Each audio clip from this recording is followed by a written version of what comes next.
अब पिछले हफ्ते मेरे रिलेटिव से मुझे कॉल आता है और वहां से मुझे बताया जाता है कि जो मेरे कजिन है उनको हार्ट अटैक आ गया है और वो अब इस दुनिया में नहीं, और उसके जो माता पिता है वो उसका इंश्योरेंस क्लेम करने के लिए जाते हैं और उनको ये बताया जाता है कि आपका जो क्लेम है वो रिजेक्ट कर दिया गया है क्योंकि इसमें जो इन्फॉर्मेशन है वो आधी अधूरी है, आपने हमें आपके फैमिली हिस्ट्री के बारे में ठीक से बताया नहीं था। उसके बाद उनका मुझे कॉल आता है डिवाइस लेने के लिए, और जैसे मैं एप्लीकेशन देखता हूँ मुझे ये समझ आता है कि जो एजेंट था उसने पॉलिसी बेचते वक्त काफी सारे झूठ बोले थे। और अक्सर मैं ये देखता भी हूँ कि एजेंट जो होता है वो अपना टारगेट पूरा करने के लिए काफी सारा झूठ बोल देता है, लेकिन इसका जो परिणाम होता है वो बाकी फैमिली मेंबर्स को भुगतना पड़ता है। तो आज की इस वीडियो में मैं आपको इन एजेंट्स की सारी ट्रिक्स बताऊंगा ताकि एटलीस्ट जो हमारे व्यूअर्स है वो इसमें ना फंसे, और ये भी बताऊंगा अगर मेरे रिलेटिव्स की तरह आप भी ऐसे सिचुएशन में फंस जाते हो तो फिर आपको क्या करना चाहिए। तो आज का ये जो वीडियो होने वाला है वो आपके लिए complete A to Z guide होने वाला है, कैसे आपको एक अच्छा लाइफ इंश्योरेंस प्लान खरीद। वो A to Z गाइड देखने से पहले हम लोग सबसे पहले देखेंगे कि मेरे रिलेटिव्स की तरह अगर आप भी ऐसी सिचुएशन में फंस जाते हो तो फिर आपको क्या करना चाहिए। अब देखो, कहीं ना कहीं पर इंश्योरेंस वालों की भी बात सही है कि उनको आपकी फैमिली हिस्ट्री के बारे में पता नहीं था, और जो मेरे रिश्तेदार है उनके पास काफी सारी पॉलिसीज भी थी, तो वो बात भी उनको डिक्लेयर कर देनी चाहिए। लेकिन ये सारी बातें उनको बताई नहीं गई थी, ये बात बतानी चाहिए थी एजेंट ने, लेकिन उसको सिर्फ कमीशन की पड़ी थी। आप ऐसी सिचुएशन में फंसे हो तो इंश्योरेंस एक्ट का एक प्रोविजन आता है सेक्शन 45, जिसके अंतर्गत अगर आप 3 साल आपको हो चुके हैं अपने प्रीमियम भरते हुए और कंपनी ने अभी तक आपसे कोई भी सवाल नहीं पूछा है, तो 3 साल के बाद किसी भी कंडीशन में जो कंपनी है वो आपका क्लेम रिजेक्ट नहीं कर सकती। और ये जो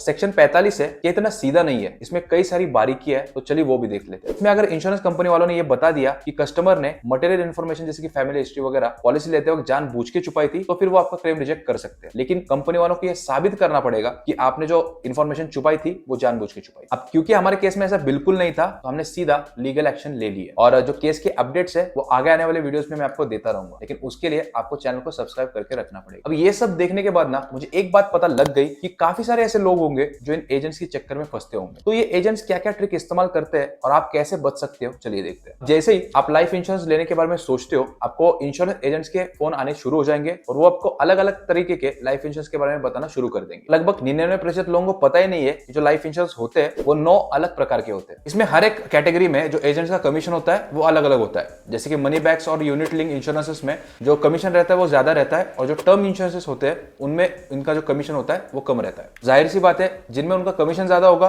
वो आपको वही बेचने का प्रयास करेंगे। लेकिन अगर आपको एक ऐसा इंश्योरेंस चाहिए जहां पर अगर दुर्भाग्य से आपको कुछ हो जाता है तो आपकी जो फैमिली है उनको एक अच्छी खासी राशि मिल सके, तो ऐसे में आपके लिए टर्म इंश्योरेंस सबसे अच्छा रहेगा। दूसरा पॉइंट जहां पर एजेंट्स आपको गुमराह करते हैं वो ये है कि आपको कितने साल का कवर लेना चाहिए। उनके हिसाब से तो आपको ज्यादा से ज्यादा लंबा कवर लेना चाहिए, क्योंकि जितने ज्यादा साल आप प्रीमियम भरोगे उनको उतने साल कमीशन मिलता रहेगा।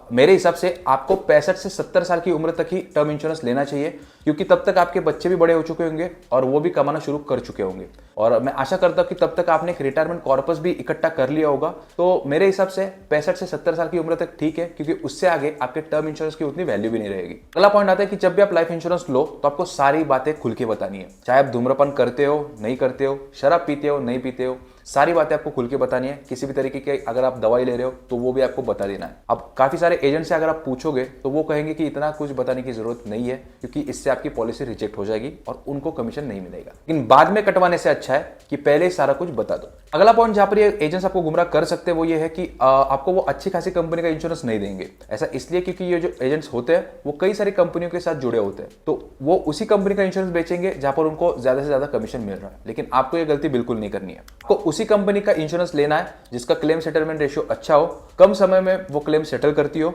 एड ऑन कवर्स अच्छे हो, और जिसका प्रीमियम थोड़ा सा कम हो। अगर बात करें राइडर्स की तो यहाँ पर काफी सारे एजेंट्स आपको गुमराह कर देते हैं, तो इस पॉइंट को थोड़ा डिटेल में देखते हैं। लाइफ इंश्योरेंस के साथ 20 से 25 प्रकार के अलग अलग एड ऑन कवर्स आते हैं, लेकिन आपको कौन सा कवर लेना चाहिए और कौन सा नहीं, इसके लिए आपको ये 5 राइडर्स को सीरियसली कंसीडर करना चाहिए। सबसे पहला लाइफ स्टेज बेनिफिट। होता क्या है कि टर्म इंश्योरेंस में हमने एक बार प्रीमियम फिक्स कर लिया, उसके बाद हम चेंज नहीं कर सकते। लेकिन लाइफ स्टेज बेनिफिट की मदद से इंश्योरर आपको एक पर्याय देता है अपने कवर को बढ़ाने का, जब भी आपके जीवन में कोई बड़ी घटना होने वाली है, जैसे कि अगर आपकी शादी होने वाली है, आपको बच्चे होने वाले, तब आप अपने कवर को बढ़ा सकते हो। दूसरा है क्रिटिकल केयर इलनेस। वैसे तो ये राइडर आपको हेल्थ इंश्योरेंस के अंदर भी देखने को मिल जाता है, लेकिन आपको ये टर्म इंश्योरेंस के साथ भी लेने के लिए बोलते हैं, क्योंकि टर्म इंश्योरेंस में जो प्रीमियम रहता है वो फिक्स रहता है, और हेल्थ इंश्योरेंस का जो प्रीमियम है वो हर 2 से 3 साल बाद चेंज होते रहता है। तो उसी पॉलिसी को चुनना चाहिए जिसमें ज्यादा से ज्यादा क्रिटिकल इलनेस कवर किए गए हो। अब तीसरा है वेवर ऑफ प्रीमियम। इस राइडर की मदद से भगवान न करे कोई ऐसी सिचुएशन आ जाए जहां पर आप जॉब नहीं कर पाओगे और कुछ हादसे की वजह से आपको सारी उम्र किसी चेयर पर या फिर बेड पर रेस्ट करनी पड़े,